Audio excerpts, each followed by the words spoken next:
Hello and welcome to episode. I'm gonna start over again. What episode are we on? I've no idea. Jesus, Jiminy Christmas! I always judged all my friends' podcasts when they would do this. Leave that Okay, in. episode You got to 9. leave that in. We're on episode 9. Leave it Jiminy in. Leave it in. Christmas! All right. You got to leave My that in. goodness. All right. One more time. Here we go. Hello and welcome to Just Chillin', episode number 9. It's number 9. I know it now. I know the episode number. Episode 9. Uh, on this lovely end of March week. I'm your host, one of your hosts, Sean Hoffman, and across the pond from me is the lovely Andy Bell. I'm going to do the business at the front again. I kind of like doing it that way so we can just cut it off when we hit 3 hours. Um, if you are interested in following us in other places, you can find more info on us, links to our pods, et cetera, at our website, justchillin.com. If you want to send an email or a voicemail in, you can do that at feedback@justchillin.com. I look forward to hearing your Discord boop emails or voicemails. Um, but I mean, yeah, that's what I got. How you doing this week, Andy? I know we just spoke, but how you doing? I'm good, buddy. I'm good, buddy. It hasn't been that long since we last spoke, but I don't know. 3 or 4 days later, and it feels like it was definitely a new week, and there's a lot to talk about. So yeah, I'm pumped, mate. Really am. I'm good. It's been a bit of a quiet Same. I week. got Oh, sorry. no. Go ahead. No, I want to hear about your No, quiet week. it's been a bit of a quiet week. I mean, like I said, it's only been what 5 days since we last spoke, so it's not been that long a time. After the previous 2 weekends or 2 weeks that were relatively hectic in both my personal and my work life, it was nice to have just to cut back at the weekend and not really do an awful lot. It was just Lucy and I this weekend. We took it very, very easy. We got up late. We did the chores around the house. I spent a lot of time in the garden over the weekend, cutting back the remaining apple trees that needed to be sorted out before the blossom comes out, to make sure we don't have an abundance of cooking apples that end up all over my garden. And we took it really, really easy. So there's not an awful lot to talk about. But I'm pleased to say, with that in mind, there's an awful lot to talk about in pop culture this week. What about yourself, mate? How's your 5 days been? It's been good. It's been good. Like yourself, it was a quiet weekend. Every once in a while, Madison and I will have like a reset weekend where we purposely don't plan anything and just kind of, I don't know, kind of we're zombies for a weekend and doing Yeah, whatever. So um yeah, so that was this weekend, and I'm kind of glad we did because this, like, it's been quiet, I think, until like the last like 24 hours, and it's just kind of been not chaotic in a bad way, but just like feel like everything is, it's like it's happening, it's all happening at once. It's like mhm. we're getting trailers, we're getting new shows, we're getting all sorts of stuff. We're getting like shows are getting exciting. Uh other crazy stuff, like things I'm getting myself involved in. It's just like, man, it's been exciting and a lot going on. So yeah, it was like kind of It's a been a good, weird. nice calm before the storm. It's really weird. It's all happened all at once. It feels like, certainly Yep. with the stuff we're going to talk about later on. It's all kind of happened all at the same time. It's like, have I missed? Have I missed? Is St. Patrick's Day the kickoff point for all of these amazing trailers we're getting and this news coming our way? I don't know, but fair play. I'm up for it. Very up Like for it. the sun started to shine in a couple parts of the world. Like people are coming out of winter and into Yeah, spring, and it's yeah. like people are like We've got pushing the go button news. on the market. Yeah, the marketing campaigns are building up steam and rocking and rolling. So I'm here for it. Uh, Yeah. Slow winter is coming to an end, and all that exciting stuff. But uh, I did like, so it's been kind of crazy here recently because as people may know, I'm a big pro blue sky guy.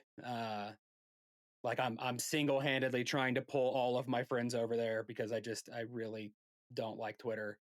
Um and just like I like the technical side of things that Blue Sky's doing. So like I built SeanBot, which is just a self centered way of making a Star Wars news feed of like pulling in from all these different sources, that I've been working on expanding that. And like, but the problem is like, so this is like, as a Sith list would say, like behind the baseball, like Blue Sky, like activity is like more people are coming over, and so it's actually Mhm. like making my SeanBot hard to work with, because it's just because the way it works, like the volume of content is just through the roof. So I'm getting like emails from my service providers, and I think I'm hitting the threshold of some of my free limits, and so I'm kind of reaching out to my friends who work for service providers. I'm like, hey, do you have any of those free credits? And trying to juggle things, and so I'm making my life more chaotic than it needs to be, just so I can keep a feed of Star Wars news up and running for the 4.5 people who consume it. Which is, it's just like, not, I Well, don't mean no, that no, self-deprecatingly, but it's just it's like it's just a fun passion project for me. it's big. It is big what you're doing because you're promoting a platform for folk that may not actually be particularly prolific on Blue Sky at the moment. I'm not.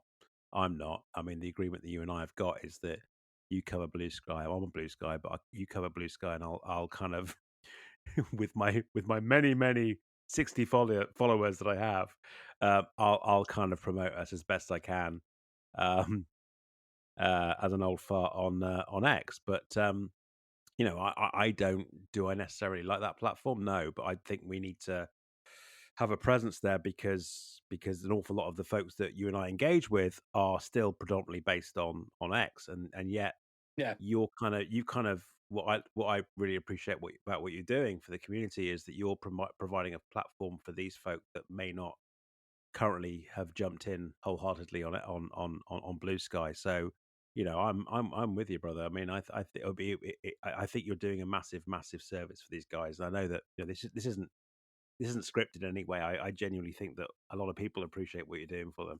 I really do.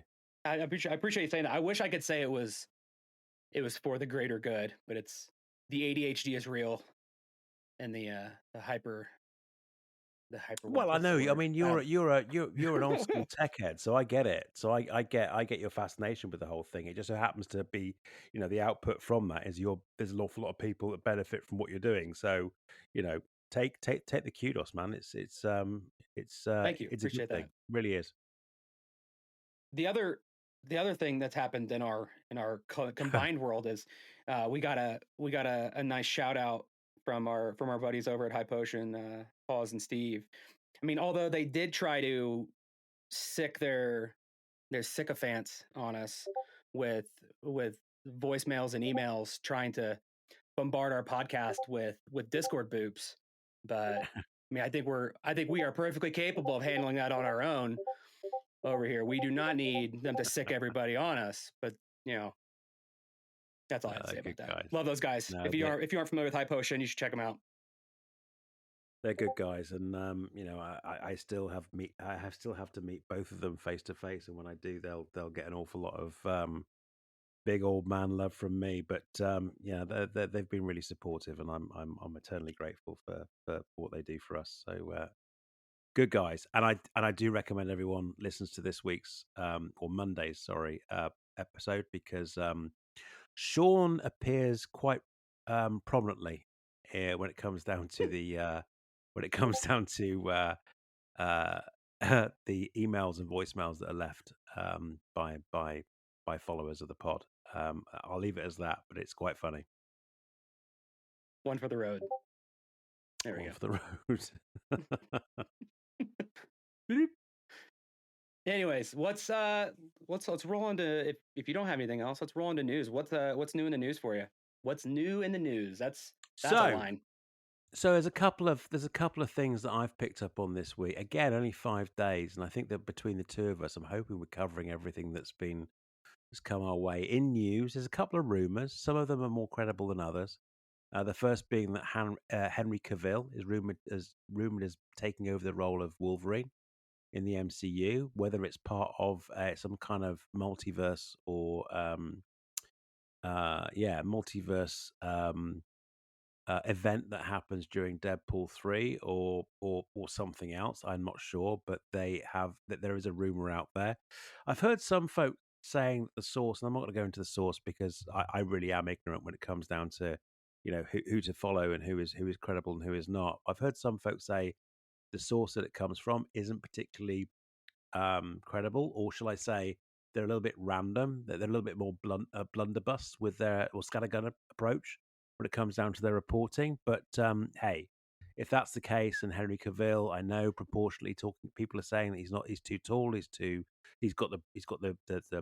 broad enough, but he's way too tall. But hey, look at Hugh Jackson. He was not the ideal physicality, and he did an amazing job. So if it does happen, if that is going to be Henry's, if you like, longer term franchise that he gets involved with, then I'm all for it because I love the guy to bits, and he's a proper nerd. And I Mhm. really appreciate that about him. I mean, he builds his own gaming PCs. He plays Warcraft. He does awful lot of desktop gaming and the rest of it. Or sorry, table gaming. And I respect that, and he doesn't care. He doesn't care either, and is irritatingly good looking and built like a brick shithouse. So yeah, I'm all up for that. The second bit of news that's come in the last 24 hours or so, there's been a rumor for quite a while now that Aaron Taylor Johnson uh, was being touted by the folks that Barbara Broccoli and those guys that run the 007 or the James Bond franchise. Um, he's been touted as being the successor to Daniel Craig for the role of James Bond. Now, I'm not a massive James Bond fan, but as a Brit, I feel as if I owe it to to cite whatever news there is out there about it. I think they're okay. Certainly, the newer ones are certainly a lot more palatable than some of the older ones. Unless, of course, you consider the Sean Connery years, in which case they're classics. But let's not get into that conversation because, like I said, I'm not a massive fan. But anyway, yeah, Aaron Taylor Johnson. You may remember him as being a very young actor in taking the lead for Kick Ass. And Mhm. then in recent years, I'm trying to remember what he's been involved with. Probably the one that I remember him the most, or most impactful for me, was one of the assassins that were in Bullet Train with Brad Pitt. And he did an amazing job in that respect. Really good actor. Um, but if it's looking like he may well be taking over the role of James Bond. This source is Yeah. a little bit more credible. In the studio themselves have confirmed that there are conversations going on, so it seems to be a little bit more credible, or certainly a little bit more founded than the Henry Cavill one. Please excuse me.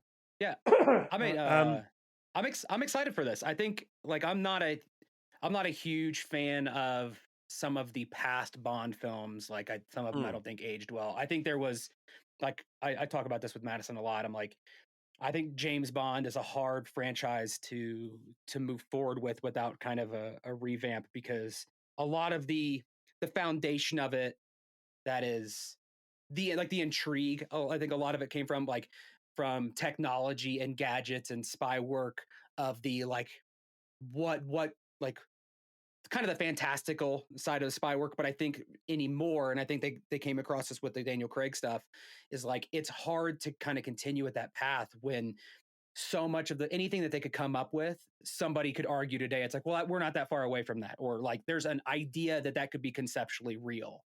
Um, so I mean, I really like Aaron Taylor Johnson. I wish he was in more roles. Like some of his stuff that he's done in the past, it's like he's a really talented actor, and I wish he got better roles to play yeah, in. And so I'm really interested to yeah, see what they do with this. Of one, where they take the James Bond story.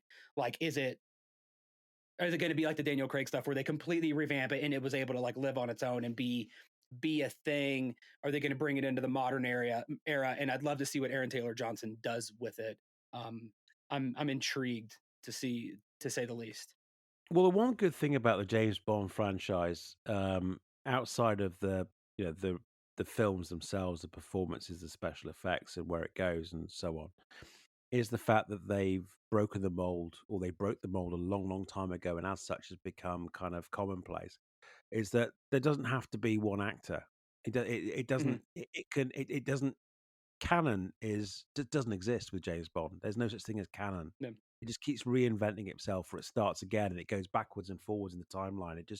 There is something quite liberating about the approach that it was MGM. I don't know who's doing it now, but anyway, it's about the studio that the way that they approach it. I think is really kind of cool. And when we think about a lot of remakes that have been made or the way that we're using AI these days, or sorry, not AI, sorry, we're using visual effects and CGI in particular around these digital facsimiles of people that were that have either passed on or no longer doing that role, or de-aging those people.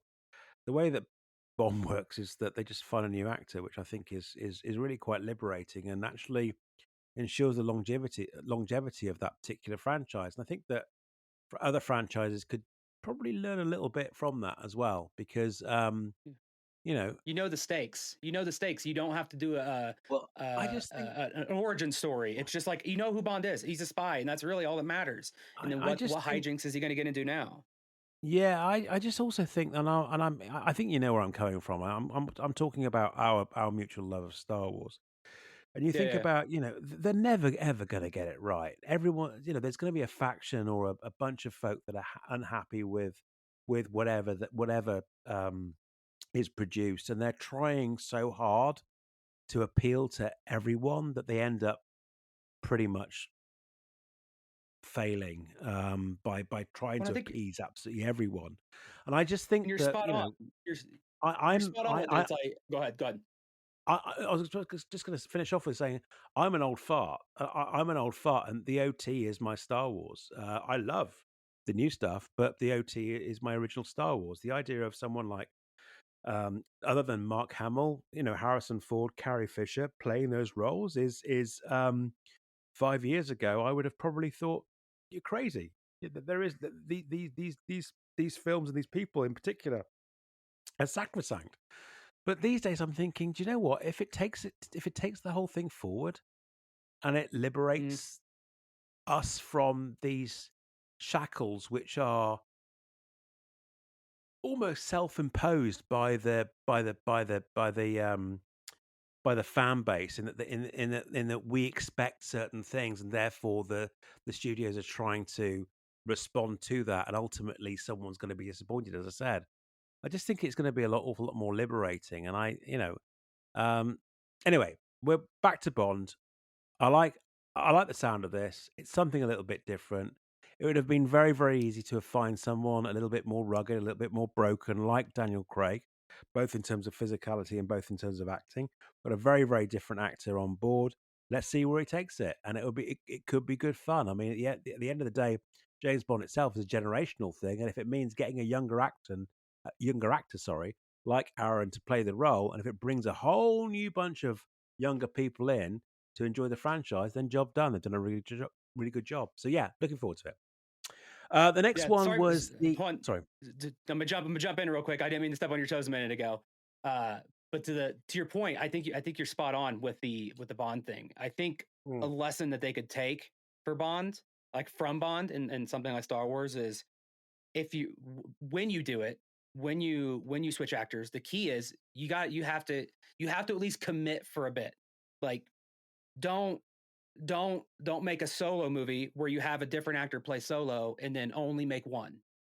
Like yeah, is if you commit and have at least two of something, or even if it's a show or whatever, even just yeah, promotional materials or something, or the general look of an individual in other mediums, like it makes it better instead of a one-off thing that's to be shameful or be ashamed of. I think that's where the Bond thing really works. You don't see a Bond mm, movie very often where it's one person. It's like no, mm, they build the story and the narrative around it.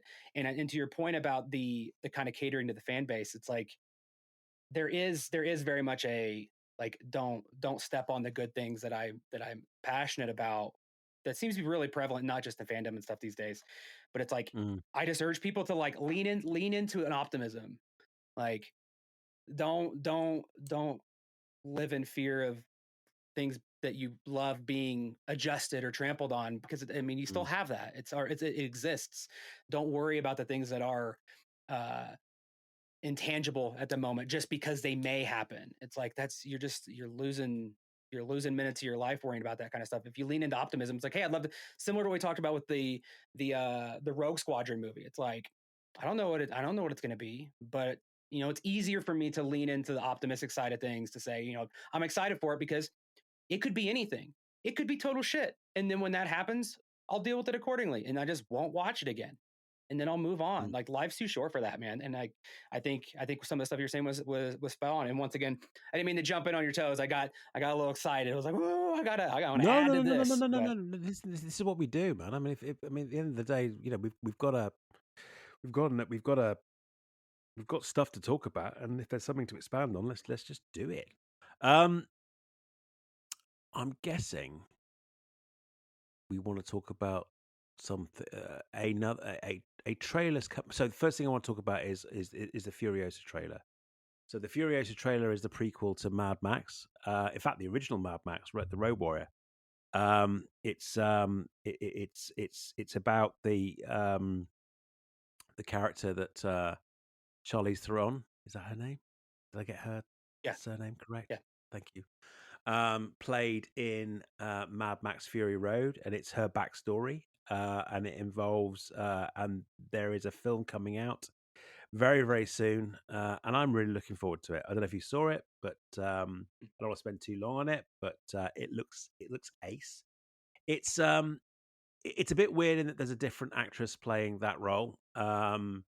But I understand George Miller. Well, two things: was it's set a lot earlier, so it makes sense for it to be a younger actress. But I also think that from what I heard, and unfortunately I heard this from the Scruffies when I was on one of their pods a while ago, there was some friction um, between the main cast members on Fury Road that I didn't know anything about actually, but which kind of made George Miller, the director, rethink his approach towards this spin-off. But yeah, I'm looking forward to that because I love Mad Max as a kid. Mad Max came out at the right time for me, especially Mad Max 2 and Mad Max 3 came out at the right time, and that made me revisit the original. But yeah, it was as a teenager watching that stuff, which was quite dystopian and a little bit different. That was really cool. And then when they released Fury Road quite a few years back now, I loved it. It was a non-stop ridiculous chase through the deserts of Australia or through the outback of Australia, and I loved it. Loved every minute of it. So I'm really looking forward to this one. That'll be a day one watch for us. Madison is a Yeah. huge fan of Fury Road. Uh, Oh, cool. that's for sure. Like, we will Cool. have lots to say about this. And I love Anya Taylor-Joy too. I don't know if you ever saw The Menu, but she's phenomenal, and I'm Yeah. really interested to see what she does with this movie.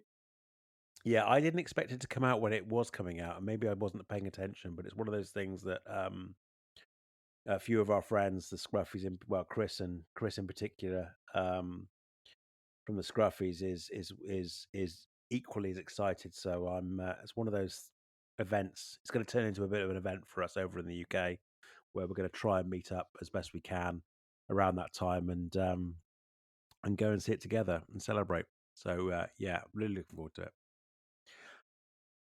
I don't want to talk about the next trailer I watched, and so I'm going to pass it over to you to That's fine. for you your news because I think that we've both want to talk about the Yeah, trailer I was going to talk about in some context. So you go ahead next, mate. yeah. These are fairly recent, so like I don't have a lot of news. A couple comics came out this week for people who follow it. High Republic #5, news miniseries Jango Fett #1 came out. I'm actually looking forward to reading that. And then I'm actually reading the Thrawn Alliances, and #3 of that came out this week. So there's that. That's your quick what comics came out. In terms of trailers, the Alien Romulus trailer. I don't know when it was dropped, but I saw our good friend Emily Lind posted that to the friends, and I watched that, and that looks really cool. Like, I'm probably not the most well versed with the lore and canon of the Alien franchise, but I am excited for this. I love that it is leaning well, first of all, that's how you cut that's how you cut a teaser trailer, in my Yeah. opinion. Like, it doesn't have that like weird 3 seconds at the beginning where it shows you the highlights and it's like, and now starting is the trailer, and then it goes into the actual trailer. It gives you a couple scary points, and it doesn't give you the whole plot. And I'm like, yes, bring more of these kind of trailers out. It looked scary. It looked exciting. Uh, I'm hoping it gets back to those roots and really kind of even amps it up for modern times. So I'm pumped for that. I don't know what your thoughts were. Well, as you know, I saw it 5 minutes before we started recording. I had no idea it was out there. So, thank you, Emily. Thank you, Emily, for sharing that with us. Otherwise, I would have missed it this week. But yeah, I'm really hyped. Not only the tension that was very palatable within the trailer itself, but I mean, it's almost what they didn't show was scarier than what they did show, as usual. Yeah. Which are really good, horror film or monster movie should do. But the aesthetics of it just look so sick. Um, I'm not a hater of the prequels to the Alien franchise that Ridley pulled together in recent years. So Prometheus, and Alien Covenant. I'm not a hater of those movies, but they were almost out of context to the original franchise. And what I mean by that is, if you think about the original the original aesthetics, a lot of it I think was based on Mobius stuff, but I could be wrong. Anyway, point being is that an awful lot of the aesthetics of the original film was boilerplate technology, very um, modular, standardized, very industrial and robust, grimy, grotty. And then when I saw Prometheus and then followed up quickly by Alien Covenant, it seemed to get really clean and very high tech very quickly with things like, augmented reality when it came down to the controls of the space, the control functions of the spaceship and whatever technology they were using at the time, and it was very clean, very sterile. And I do appreciate that different contexts. You think about the original Alien; it's a bunch of space truckers that are out there getting hammered by the xenomorph, and then you've got Prometheus is very much based on the Wayland science mission that he'd pulled together that ultimately was financed by an awful lot of corporate money. So, of course, there's going to be a certain amount of advancements or, sorry, more modern technology used, but it didn't really fit with me. This fits exactly with the original Alien. Exactly with the original Alien. It's exactly the same aesthetic. And I know it's based between Alien, I think it's based between Alien and Aliens, but aesthetically it just feels as if it fits in there like really comfortably, really comfortably between those two particular movies. Probably It's the better than concept of of any feeling sequel. timeless. It's Yeah, there's yeah, yeah, yeah, so yeah. like when we worked at Disney, they always they have a very specific look, like Yeah. not so much anymore, but there for a while they had like a Disney look, and because their whole justification was when you look at photos, you want to not look at it and say, oh, that was from 2005. That was the exact Mhm. style of everything. You want to have a timeless look, and I really like that when movies do that, where they say, oh, we're not going to do the fad of the week or the big trendy thing in tech in the real Yeah. world. Like, oh, augmented reality. Oh, okay, everybody's doing these like put your hand down in the air and move your hands around and control the ship because that's a big fad Yeah. of the 2020s. And instead, be timeless, so that way if this movie's watched another 20 years, they can't tell necessarily if it was made in the 70s because it uses a lot of that same aesthetic, or if it was made in the 2020s because it's timeless and doesn't just follow the trends, the technological trends of the time. Yeah, I'm a big but fan of that. yeah, and you're totally spot on. That's exactly where I was coming from. But I mean, I know that the aesthetics are not the be all and end all, so I need to kind of break myself away from that as well. It's the feeling I had 10, 15 minutes ago when I Hmm. first watched it. And it was very much about that, very much about the, one individual xenomorph would scare the living shit out of me. And that's the original feeling I had back in the 70s when I watched Alien. Way, way too young to be watching it. But that's how I felt at the time, in that one single xenomorph could do so much carnage and do so much damage and create so much terror. Um, that's how I felt when I saw this this trailer. So I'm really looking forward to Next on the list is another one that we just watched. it. Was This is a gaming trailer. At first, we didn't know if it was a gaming trailer or not, but it's the Mm. Marvel 1943 trailer.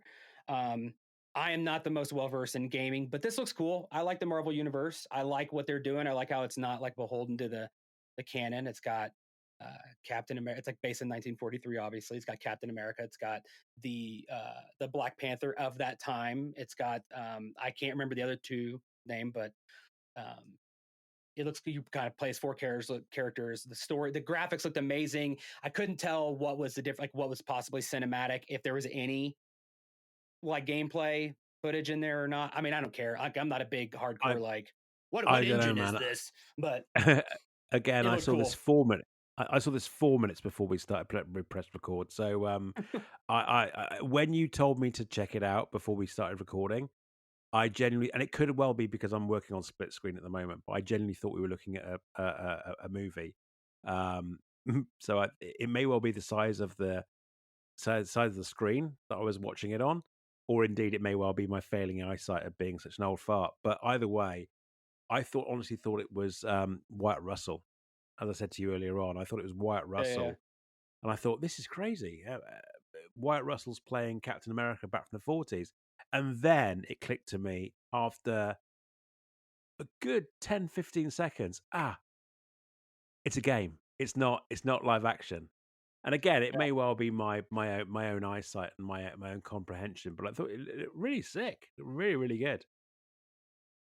Yeah, I'm excited for it. I mean, I don't think it comes out for another year plus, but I don't know. Yeah, I think those superhero games are hard because it's well, it's like the Batman game. Like Batman was easy because you're more brawly and it's more literal. But when you have like the Marvel superheroes, I think it gets too easy to be like, how do you take their powers away? So this seems to be more story driven and interactions, and plus going back to the 40s, it kind of limits some of yeah. I the mean, it's tech and stuff. So I'm 43, intrigued by it. it's 43, so they're going to be beating up Nazis, which is always a good thing anyway.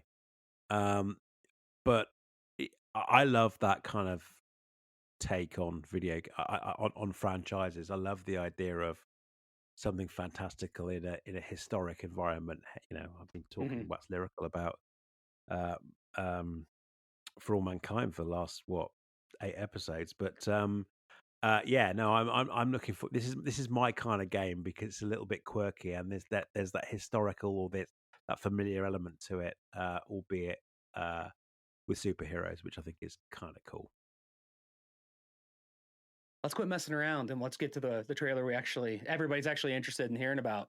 What was it? Yeah, What was it called again? I can't remember what the show was. Do you happen to know off the top of your head? I no, I think it's I think it's called the Acolyte or the Is that Accor. I don't know. Sorry, I think that's The Is Acolyte. that French? I think that's French, right?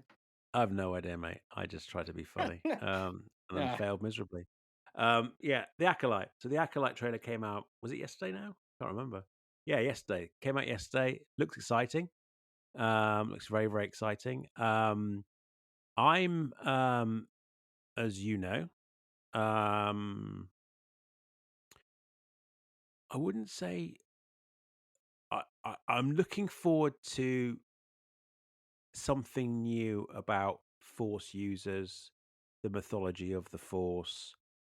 Um, I'm looking forward to something very, very new because, well, two reasons.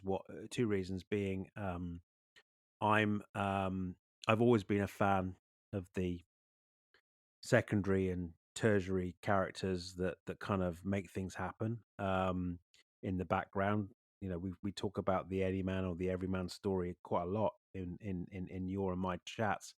But I'm also kind of, I wouldn't say I'm burnt out on the Force, but I'm and I'm not in any way being negative, but I'm looking forward to something very, very new when it comes down to the Force, and the whole, as I said, the whole mythos around what it is to be a Jedi, a Force user, or indeed a Sith.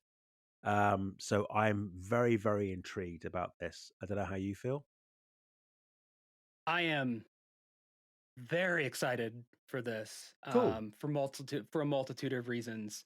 I mean, I've been excited for this since we saw the trailer in London. Yeah. This trailer has me. I mean, because I think when you're at a celebration, you see something, you're like, "That was amazing! I already forgot all of it."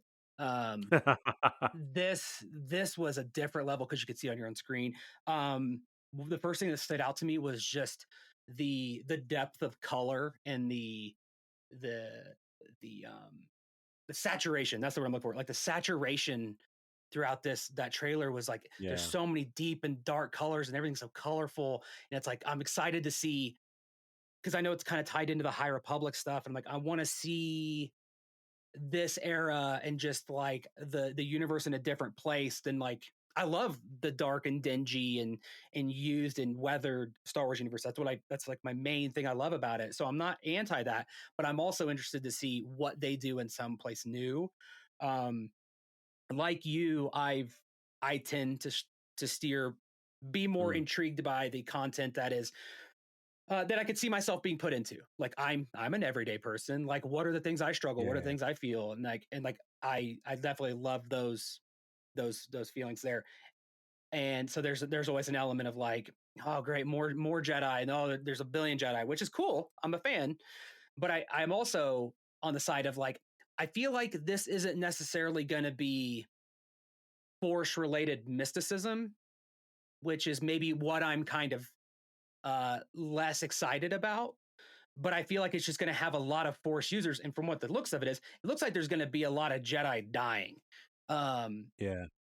which is not necessarily what I'm excited about. But I think it's a lot of Force users, but it's not about the my Dave Filoni trope of like, oh, I don't have the Force, and then this whole show is going to be me discovering that I have the Force and I am now Force capable. That right there is kind of what I am worn out on, and I don't feel like that's what this is going to be. No.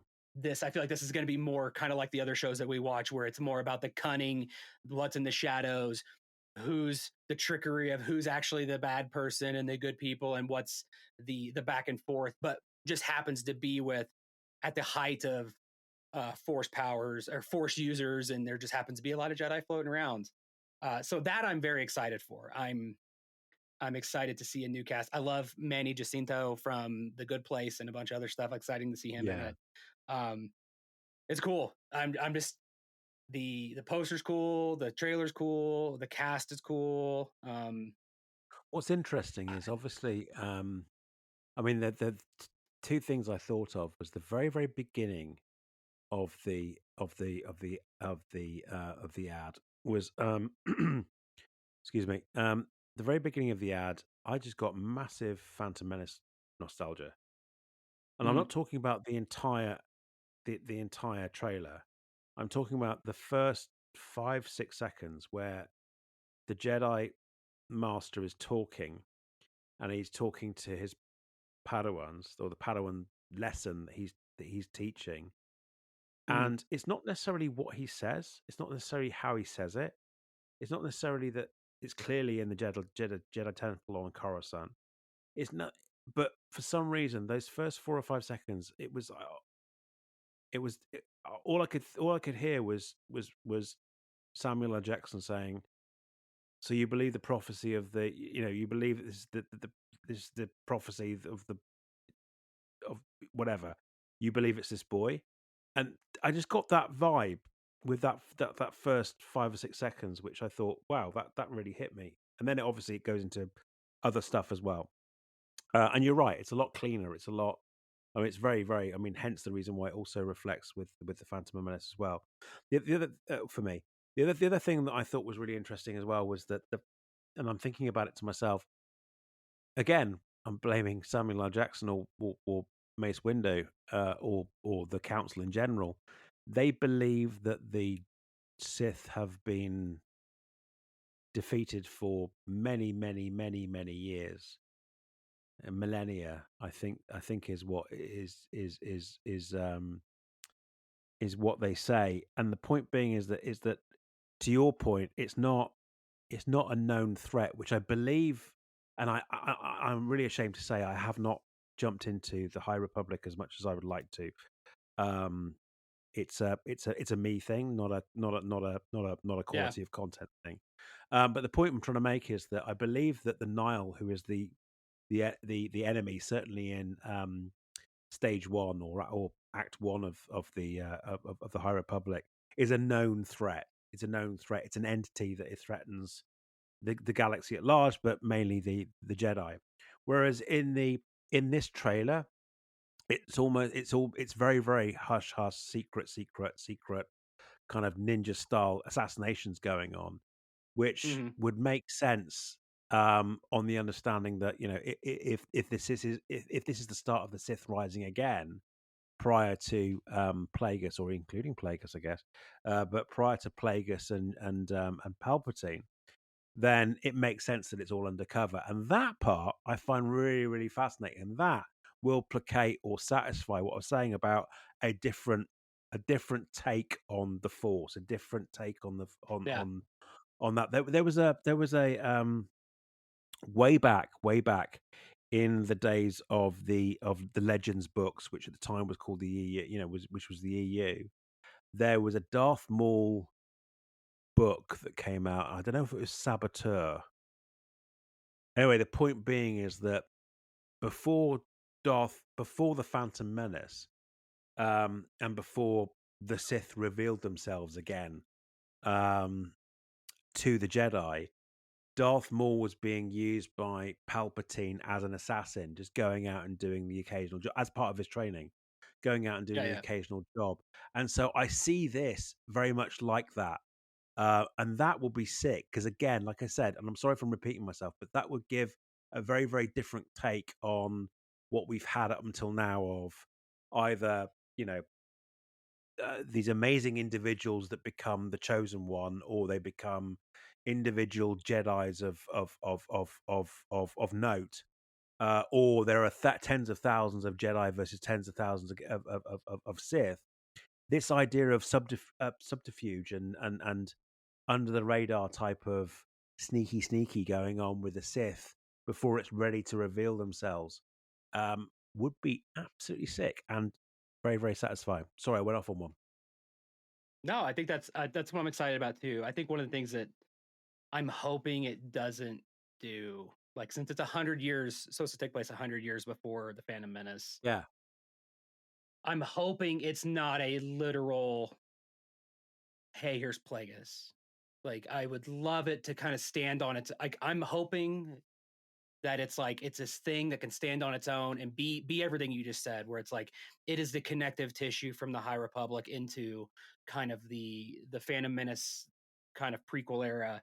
But I don't want it, I hope it's not like directly on the nose. I hope it's not a episode, and at the end it's like it's Plagueis and a young Palpatine, like, oh, we've been orchestrating this all along. It's like, just let it be the hints and that story encapsulated, not this literal, um like, don't let it be so obvious that it's the big connective piece to be like, we look in the shadows and there's Plagueis and Palpatine orchestrating the whole thing, and then like subtle hints to Mm, Phantom Menace. Like, just let this series stand and let it be. I'd like it to lean more in the High Republic era than it was the Phantom Menace. I want it to connect. I'd love that, and kind of be the hints of the coming, the foreshadowing that mm. comes in the prequels. But I'm hoping I'm hoping that it is what it is. But I'm excited. I'm super excited. Um, I think we get like a 2 episode premiere in June. Question. Yeah. Question. I've got a question because I don't know this. So, Revenge of the Sith, um,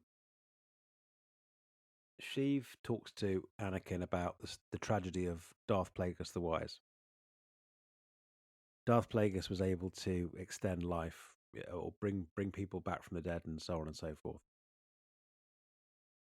There's nothing in that film that actually suggests he was Sheev's master. Yeah. Okay. We then get the novel Darth Plagueis. We then get the Mhm. novel which establishes, just basically fills in those gaps, but we now know that that's Legends. Mhm. Is there anything in canon today that suggests that? I mean, Sheev talks about Darth Plagueis, uh, I love this but question. I love that that could have already. been somebody else. That could have been thousands of years ago, and it could have I been love it. somebody else who was his apprentice that would have killed him for that secret. Um, I I I don't want nothing. know. Oh, Oh, sorry, yes. No, go ahead. but I'm just but thinking. you know what I mean.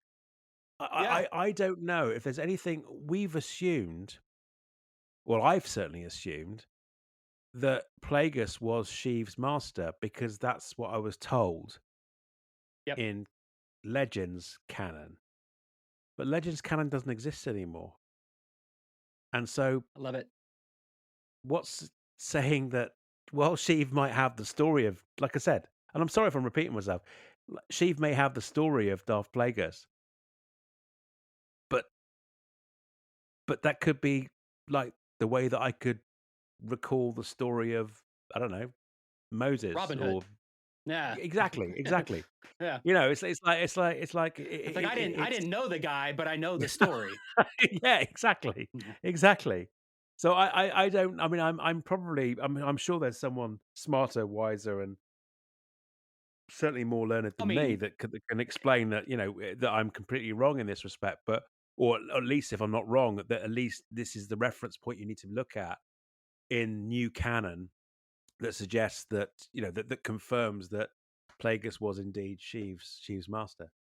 well, I mean, you've tickled my interest because it's like anybody who knows me knows that I'm on team throw that shit out and let's do something new. Like, Yeah, yeah. so if Plagueis was never mentioned ever again, or as long as I'm alive, so be it. So like we're not coloring in those predefined lines from Legends that everybody has expectations for. I know Plagueis was a good book, but like I'm not beholden to it. Like No, no, no, no. I mean, there's me the throwing it only out the window. So if he was never even there and he's not part of this, fantastic. I'm excited. That means it's something new. the And only the only thing that I know of in the new movies, sorry, the sequels and the should we say new Disney canon, sorry, new Disney live action, is that Luke knew about Darth Sidious, so he knew the name mhm, Sidious as opposed to mhm. what he knew him as in Return of the Jedi, which was obviously Emperor Palpatine. But he knew the name Sidious, but he certainly doesn't mention.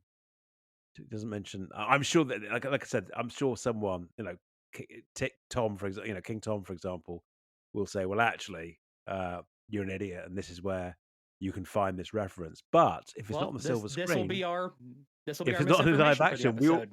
we already know. Yeah, but we already know that if it's not on the on if it's not in live action, then the guys at Disney are okay with poo pooing the whole thing anyway. So anyway, I didn't want to derail us too much, but I just it's just a thought I had. Anyway, I like that thought. I no do. props. So we're Cool. excited. We're excited for the Acolyte. Sounds like I'm more excited than Yeah. Andy. Andy's being a big bummer about it. No, I'm no, no, kidding. no, no, no, I'm no, no, kidding. no. I'm I'm kidding. not. I'm No, no, no, totally no. I'm kidding. not. I'm not. I'm looking forward to something new, something really, really new. If you think about, I tell you what. To put it into context, if you remember how excited I was about Baylan, and this the supposed bad guy or the dark force user in Ahsoka being somewhat grey, and I hate that word, and I know that other people hate that word, but somewhat, not necessarily the bad guy, but just looking for a different way. And how exciting and interesting I found his story as a force user. We get more of that kind of not cookie cutter kind of thinking.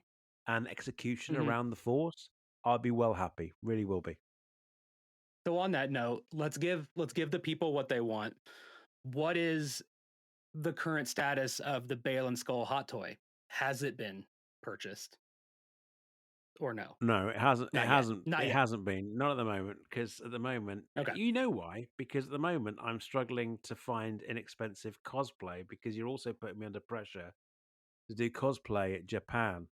So something's going to have to give, mate. So I wish I knew actually, when no, I wish I I'll knew when buy the the hot hot toys were toy. coming out because That's then I fine. could use that as an argument to say like you get the hot toy now and then you could use that to inspire a cheaper, more affordable cosplay because then you'll have a reference photo that's close and you could make do because we're not trying to go like 501st level cosplay, at least not yet. I mean, this could rapidly spin out of control. Um, No, but no, I haven't figured he out hasn't. my plan of attack yet. I've got time. I've got time. Give me some time.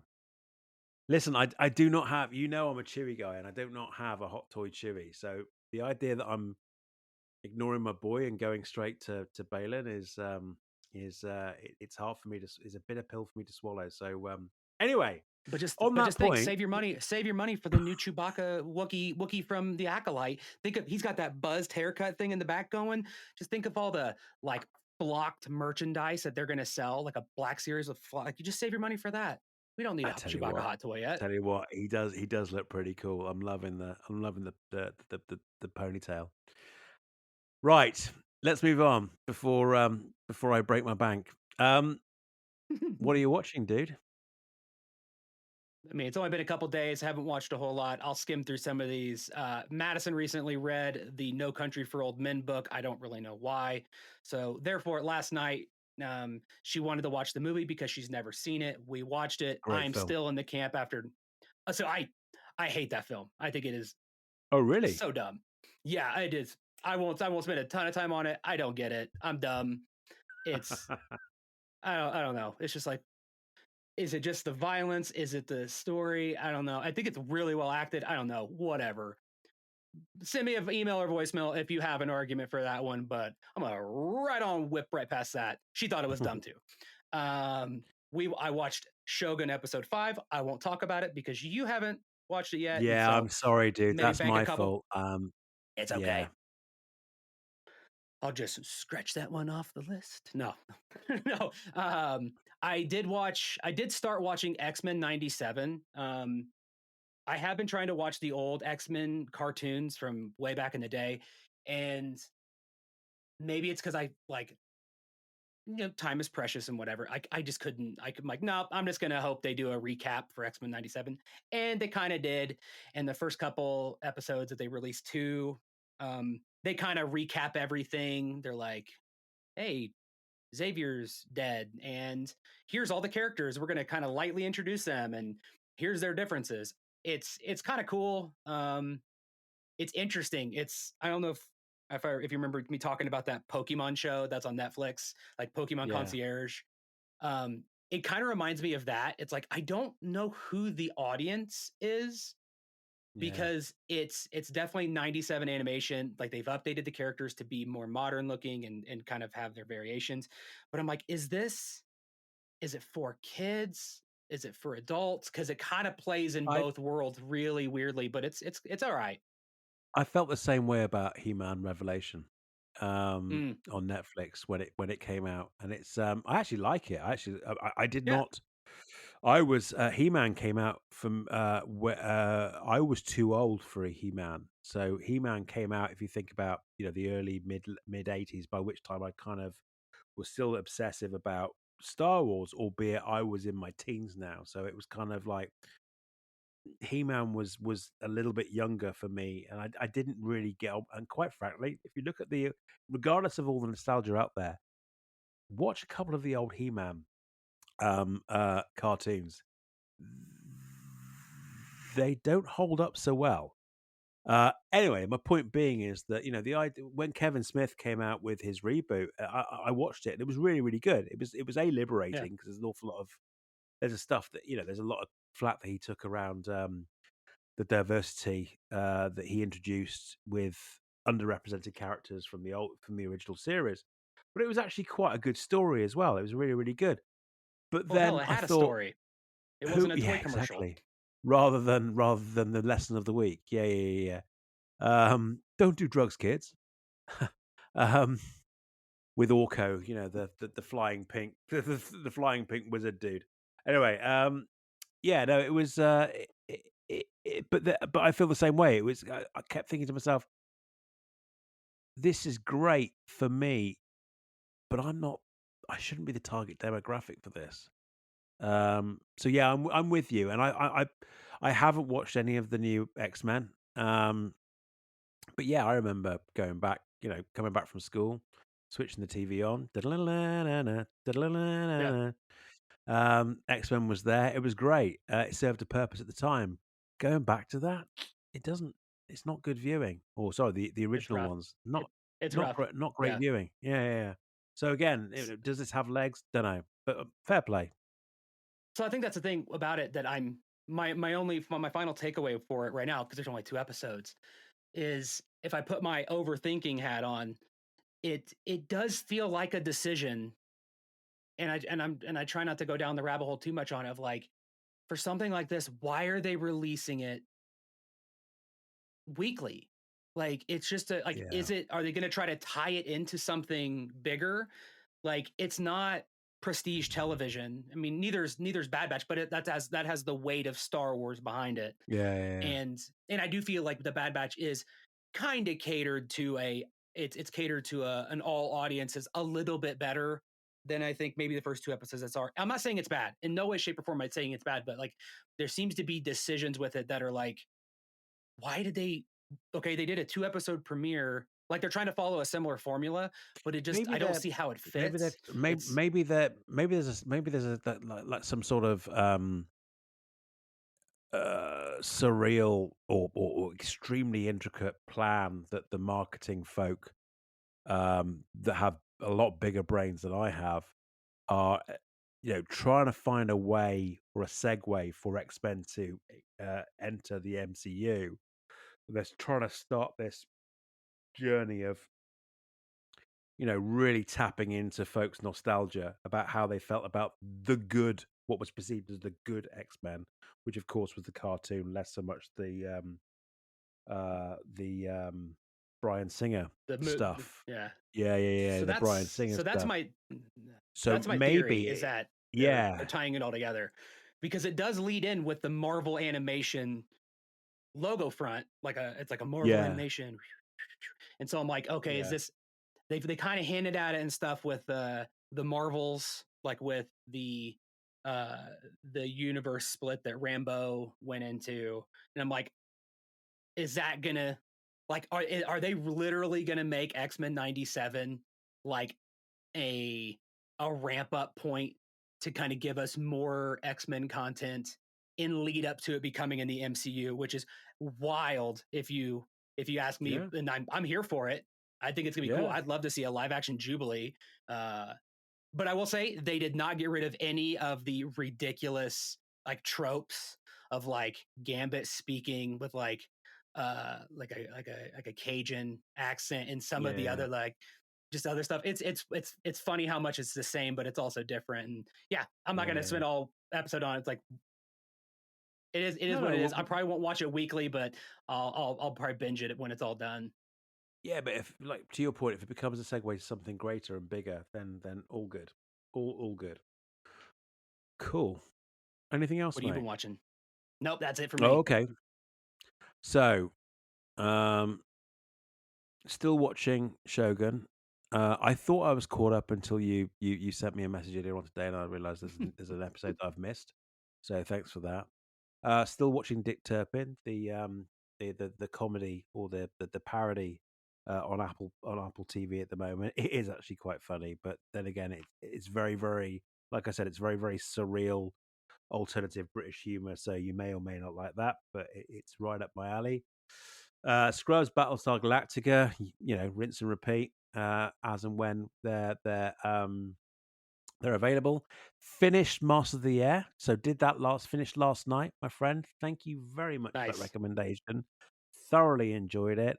Thought the ending was it was really, really satisfactory because I was expecting the worst for an awful lot of the last couple of episodes for our main protagonist. So that was really great. And then I also straight after was compelled to watch the documentary that accompanies it, which blew my head. I didn't realize just how much of it was based off of real life. I mean, there's a few things in there that in the interests of families and people has been changed for posterity. But yeah, really, really good. And as a result, Lucy and I are now looking for our our next watch. I'm already starting Foundation, which I said series two, sorry, which, as you know, is something that I've been wanting to watch for a while because being a should we say a real pure sci-fi fan as well as the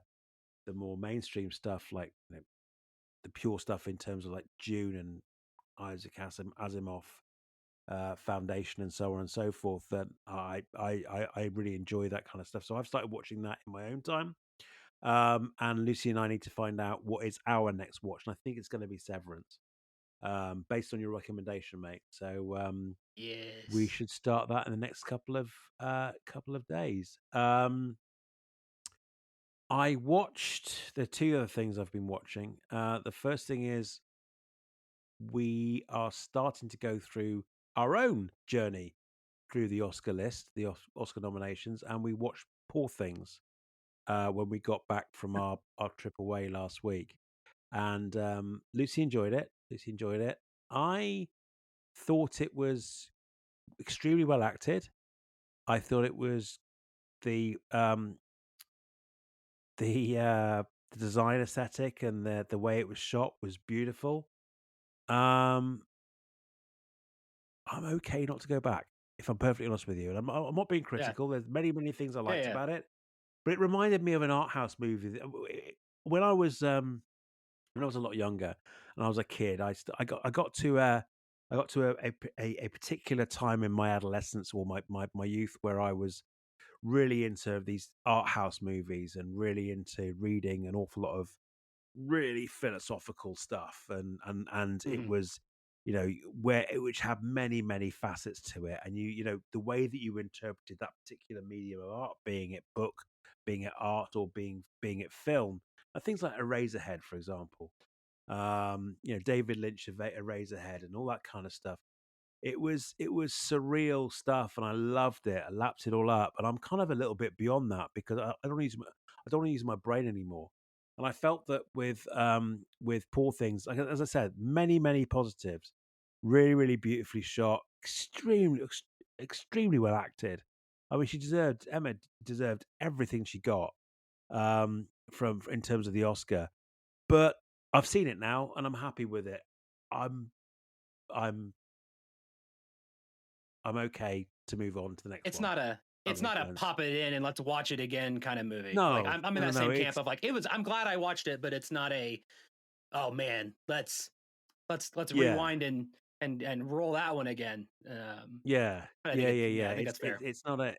it's not a popcorn flick. You gotta pay attention and wear glasses and headphones. It's you got to understand the whole thing.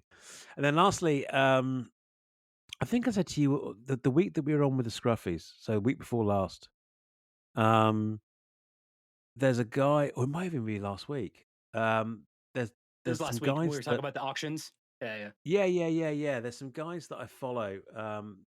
Again, two very, very, um, very, very successful writers in TV, and they have this their own podcast, the stuff that dreams are made of, and they've ramped up their new season for this year, and they're going through essentially what is the catalog for prop store inherited auctions, the March Ooh. listings for those. They've only just started actually.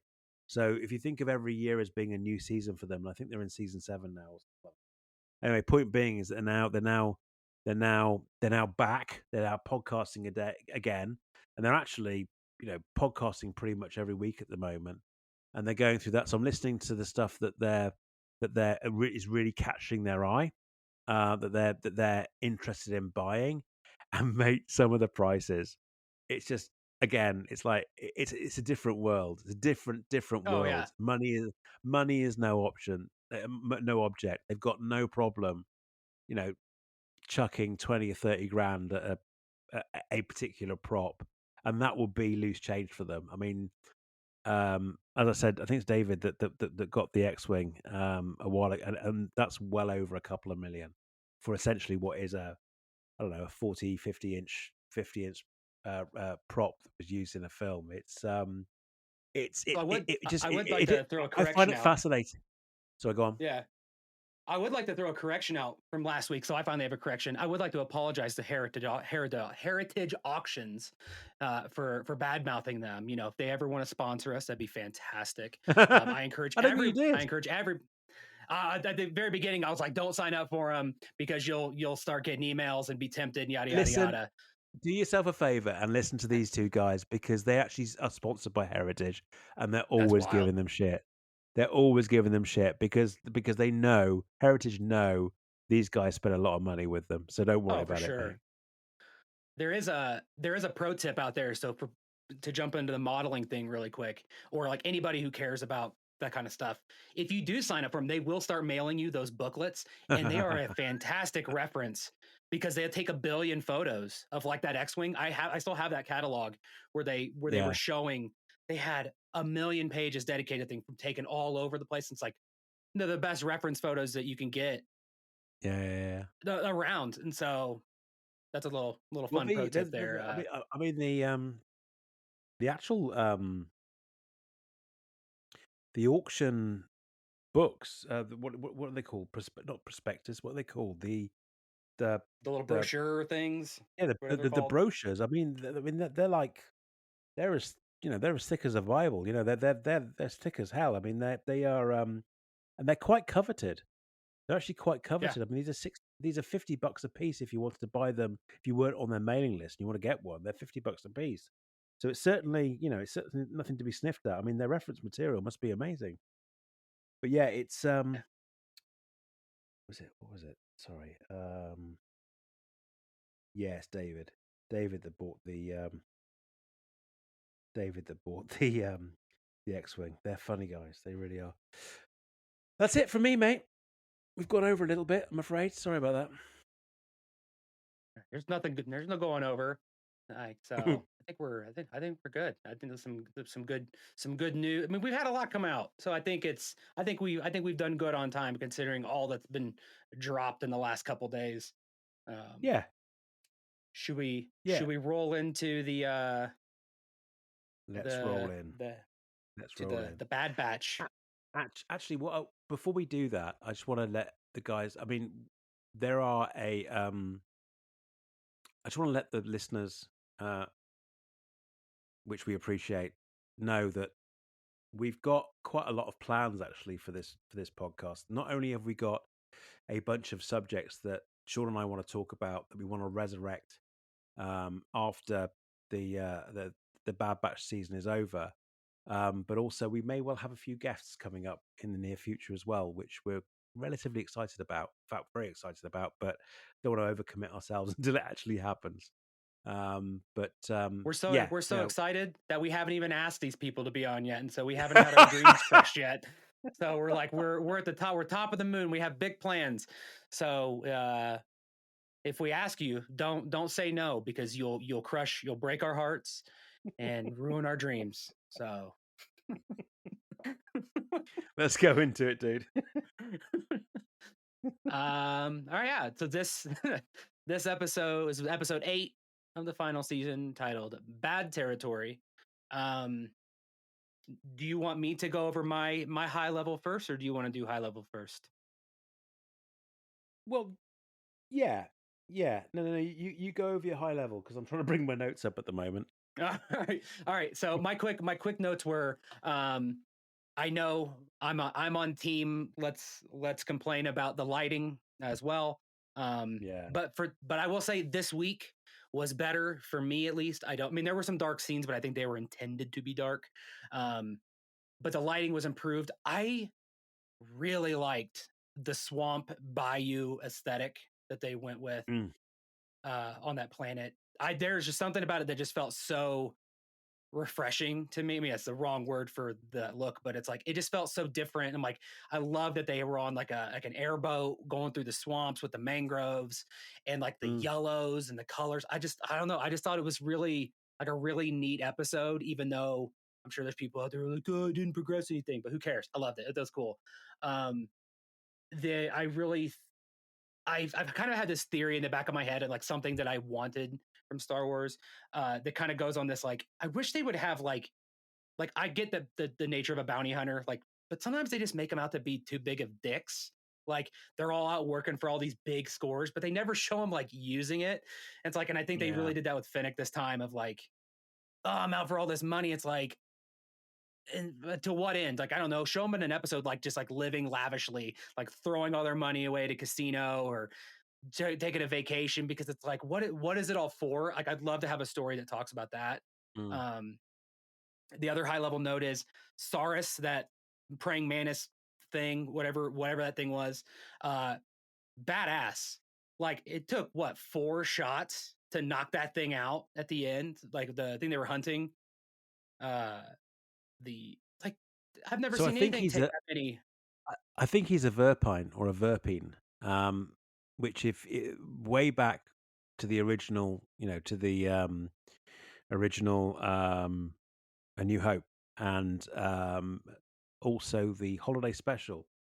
Did you know that, or There's a did you break. look it up? Did you look it up, or did No, you no, know no, what no, that no, was no, no, called no, off the no, top of your no, head? no, no, no, no, no, no, no, no. I honestly, for some stupid reason, it takes me back to the West End Games books that we were talking about a while ago, Nice. and it's one of the races that I did remember, and one thing I did do was I did look it up before this call to validate what I was saying because I didn't want to do a correction next week, so I did validate that, but um and you remember that in the Mandalorian, um in the cantina in Mos Eisley, that there's also one of those as well called Dr. Mandible, which was the Oh, is character Dr. that Mandible the same thing as that? Nice. yeah, yeah, yeah. That's a Verpine or a Verpine, um, based on the original creature costume that was in A New Hope, Oblique, the holiday special. But yeah, I did know that was a Verpine because now I don't know how I remember this, but as far as I know, they were shipbuilders. They were shipbuilders. They were very, very, very, and I could be wrong, but I've got a feeling they were also used as slaves on the Death Star, not in canon, obviously, but in the expanded, sorry, in Legends. And on top of that, I've got a feeling, and again, I haven't looked this bit up, so I could be completely wrong, and it's gonna kick me now because I'm gonna say something and it's gonna bother If you me. say it with enough confidence, no one's gonna doubt you. But I've got Just a feeling throw it out. that Forlom, the bounty hunter. Yeah. Yeah, yeah, yeah. I think Forlom is a Verpine protocol droid. That's how they start out. The reason why his head looks the way it does is because it's based off an insectoid species. So if you think about 3PO, his head is his body obviously is exactly the same as um most other uh protocol droids, but his head obviously is mimicking a humanoid head. Whereas I have a feeling that Forlom is mimicking a different alien species, albeit from the neck down, it's exactly the same as C3PO. I could be completely wrong, but I remember that Forlom does represent a different species, hence the look of his head. And now I'm going to shut up because I've probably got this wrong, and I should have done my research before we were on this call. That's a wild tangent that I'm here for, and I was not expecting you to know any of that at all, and so I'm kind of sitting Okay. here in shock of like I can't even believe you knew what a Verpine was or Verpine. It's like that was that was awesome. I'm taking it all as fact. I don't know. I mean, you don't have to I'm looking it like up that now. is. I'm going to. if somebody mentions any of this, I'm going to perpetuate that with complete confidence going forward. Okay, I need to look it up then. But no, but that insect thing, the Yeah, bounty, uh, I'm pretty sure it took 4 shots to knock him out, and that is awesome. That was cool. I thought that was a fun little. Um, I thought the wrecker fighting the crocodiles was cool. I thought that was neat. I thought the boat running one over was for some reason yeah, excessive, but it was awesome. The only yeah. other things I had was we can talk about one later of like I really like Fennec Shand and the whole like selling him out at the end. I was not a fan of. I mean, hopefully there's like dang, can't we just have one that's not a total d bag? But the Yeah, yeah. final note is I know we have some Moldy Crow fans out there. Um, if there's any ship that looks like the Moldy Crow, in my opinion, it is Fennec's ship, and it's cool. Like I like that ship design, and I feel like it is.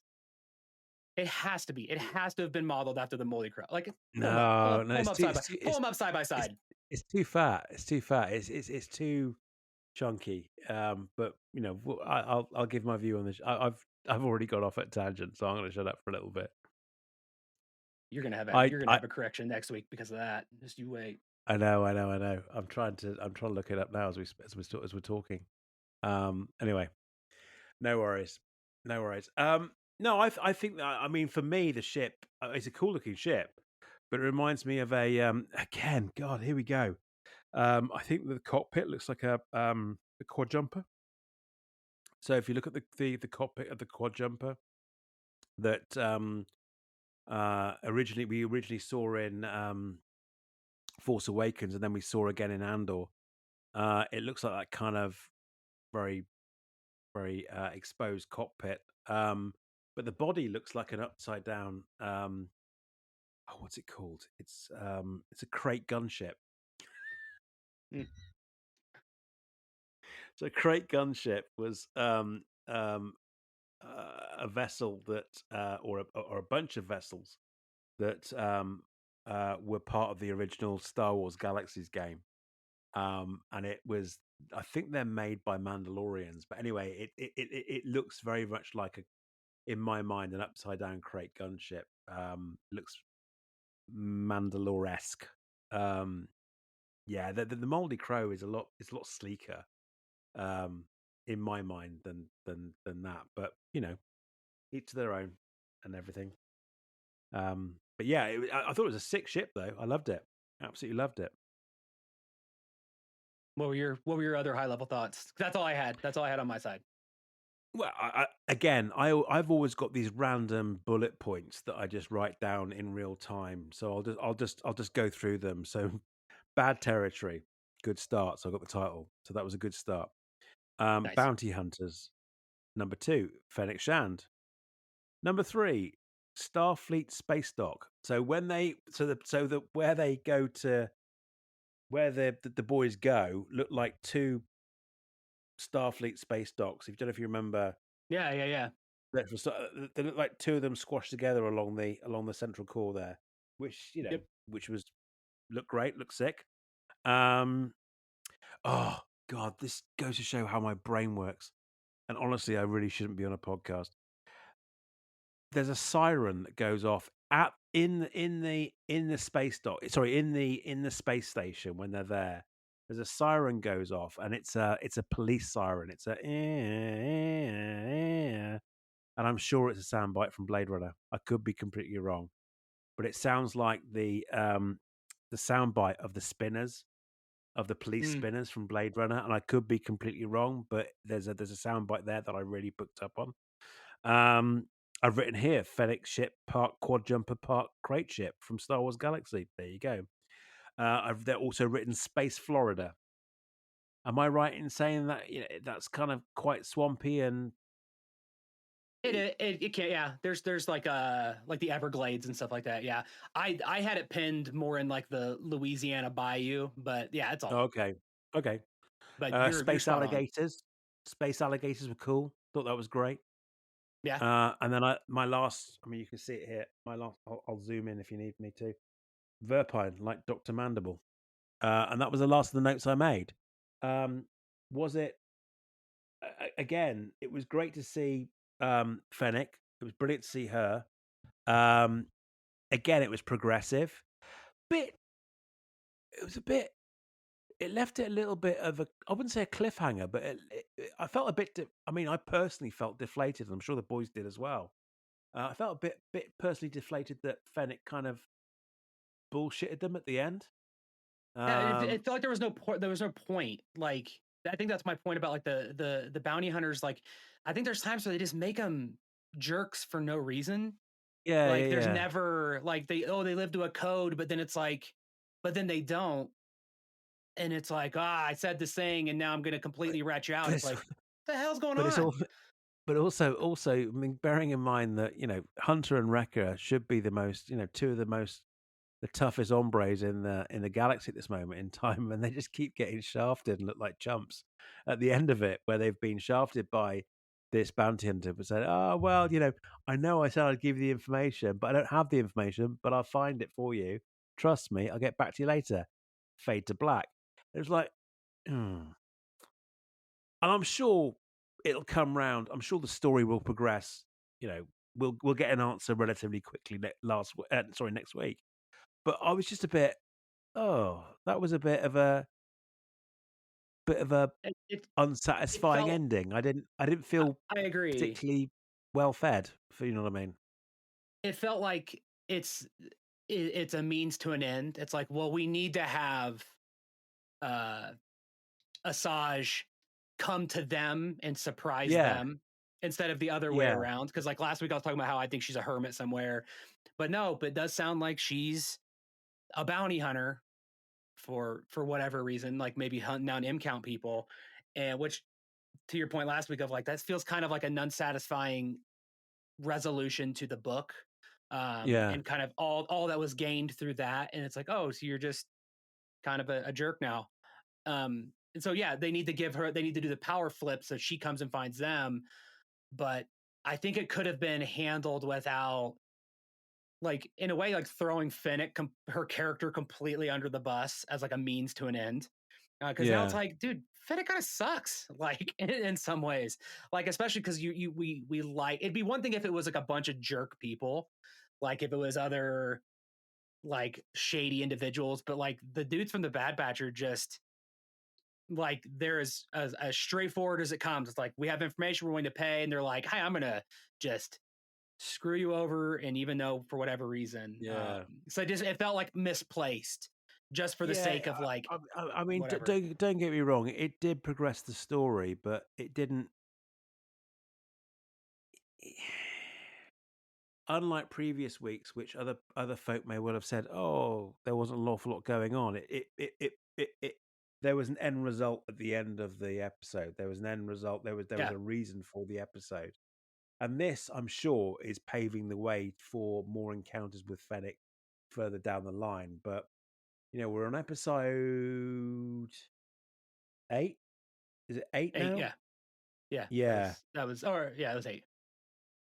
So we've only got 7 left.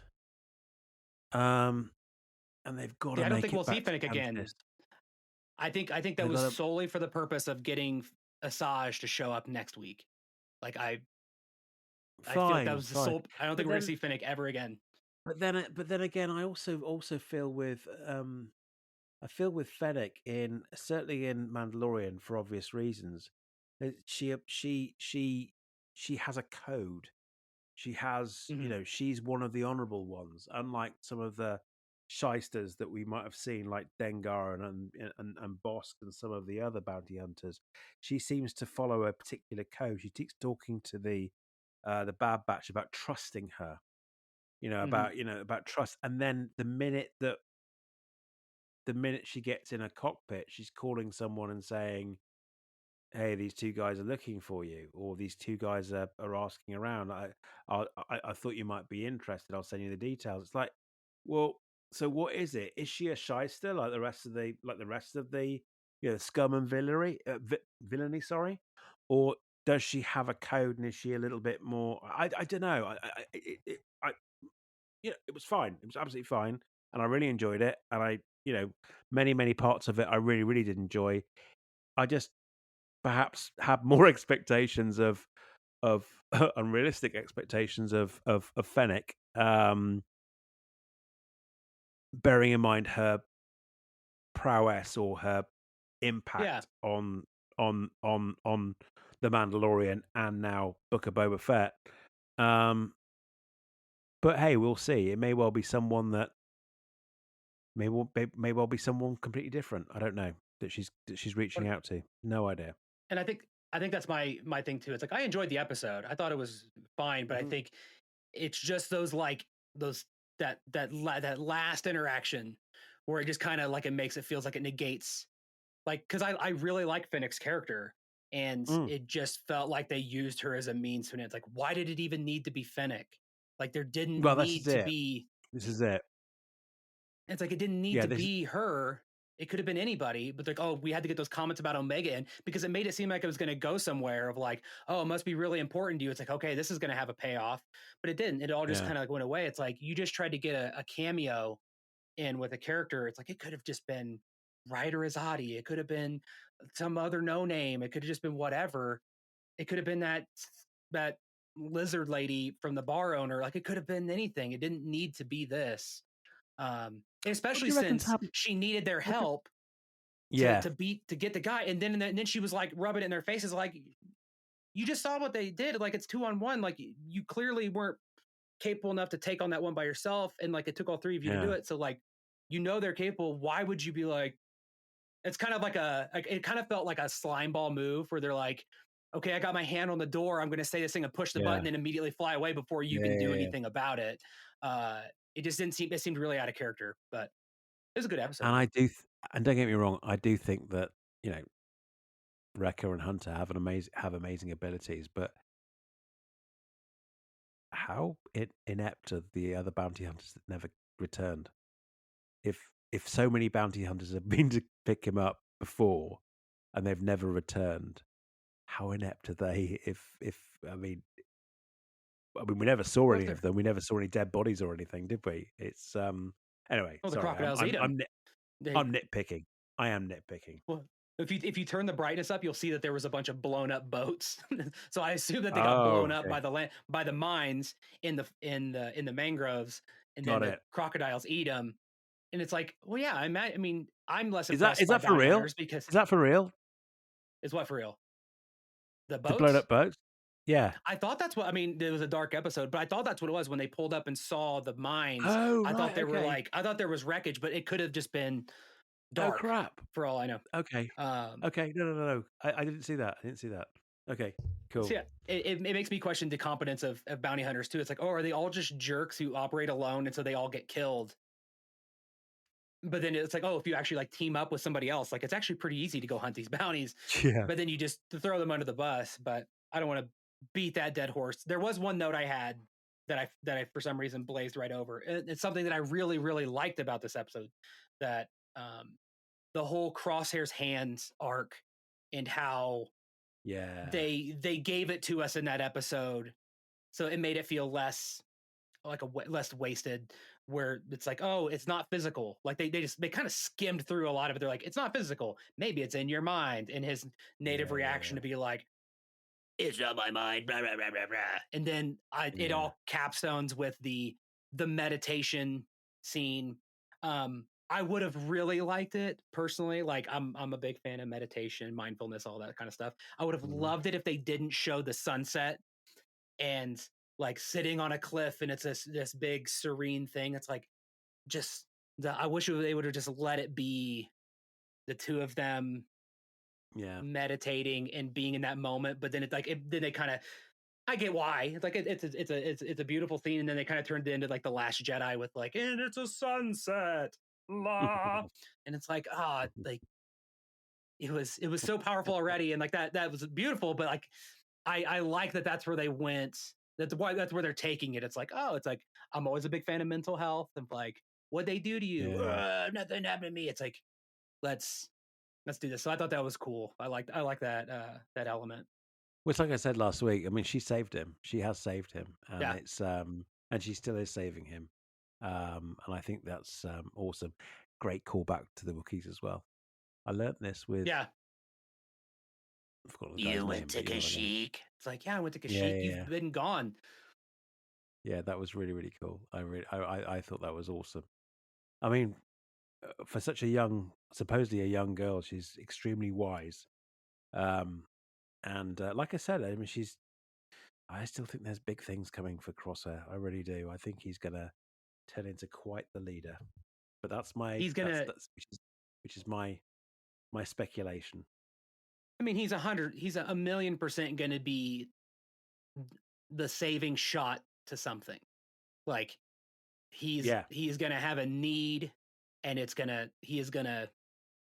I don't want to say like will himself to be better, but it's like through the course of this growth, it's leading towards his kind of like a hero moment of some kind. I hope it's not a sacrifice, but Oh, me too. Yeah, yeah, me too. Because that would be the easy way out, and it's like it's a typical redemption story, and and now they die.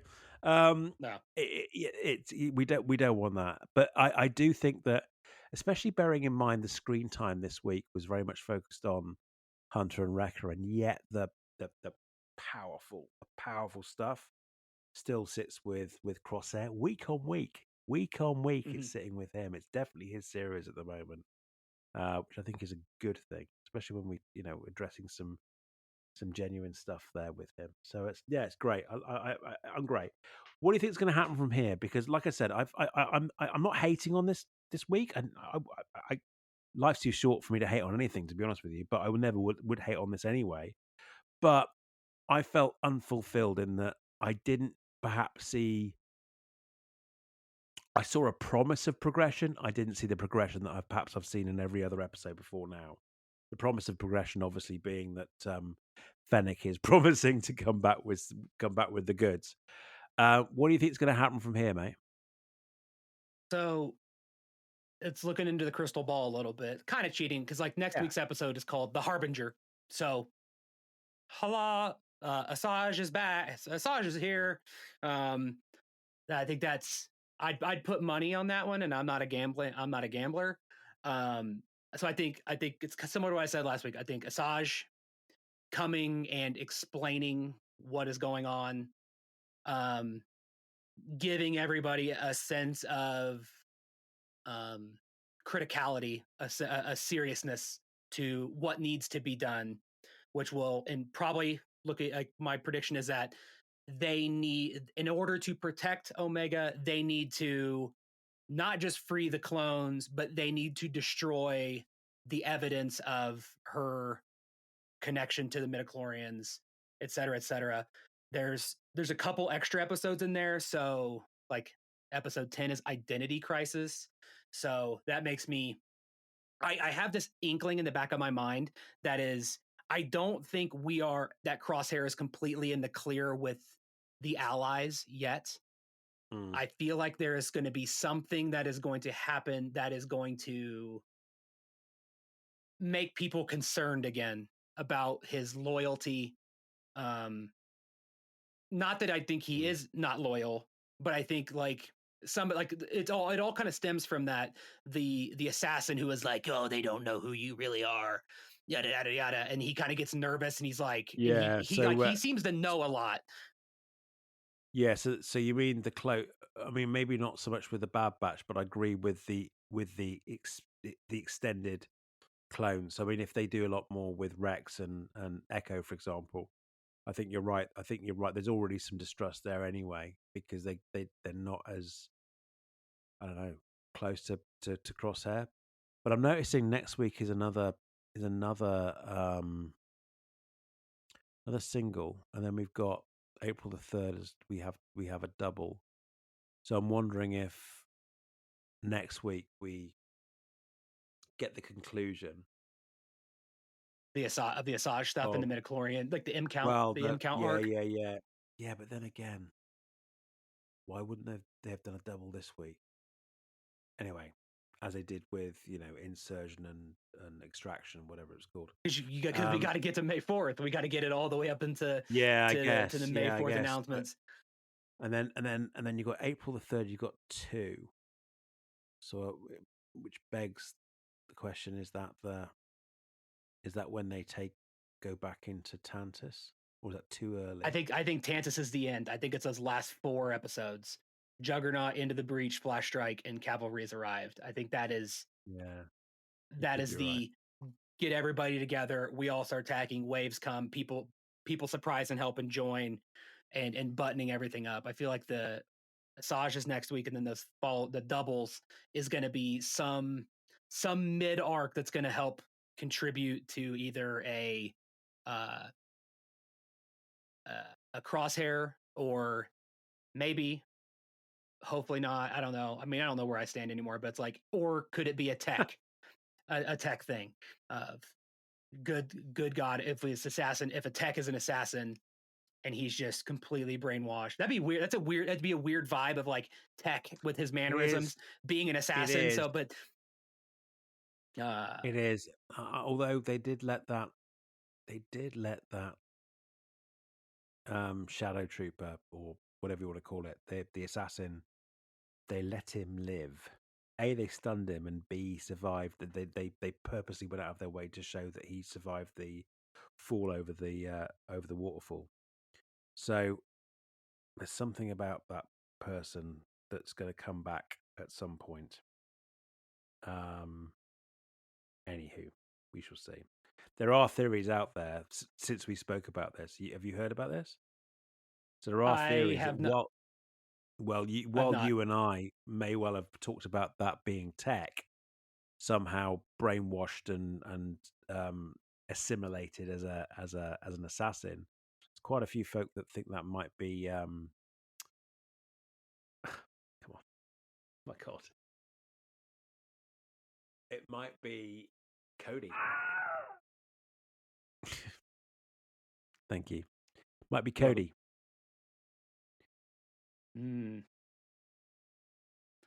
Question: in the infiltration and extraction episodes, who did Echo go get? Who did he go to pick up? And who was in the ship with him when he came back? I need to watch it again, because I thought at the end of that episode, because the person they were standing there. I'm like, is that Cody? Who is that? No, who did they go get? It was the guy that they were.